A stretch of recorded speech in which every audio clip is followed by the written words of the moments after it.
Les entreprises de BTP sont régulièrement victimes de ces fraudes. Souvent, les détectives employés par les entreprises parviennent à réunir des preuves, comme ici sur ce chantier en plein air. Cet ouvrier en arrêt est pris sur le vif, une pelle à la main ou aux commandes d'un engin. Là, le rapport est très clair. La personne travaille, elle effectue des activités physiques, elle se baisse dans tous les sens, elle porte du matériel. Cette enquête, résolue en plusieurs semaines, a abouti au licenciement de l'employé. Le nombre d'entreprises qui s'adressent à ce détective pour démasquer les fraudeurs est en augmentation.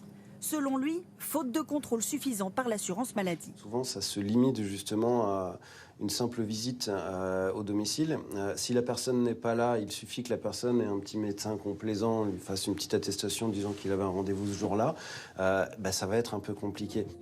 Pour cet avocat, le travail des enquêteurs est essentiel quand ces affaires passent devant un juge. Vous imaginez quand on produit le rapport de l'enquêteur avec les photos, le reportage photo, éventuellement on peut avoir davantage de choses, quel effet ça peut avoir.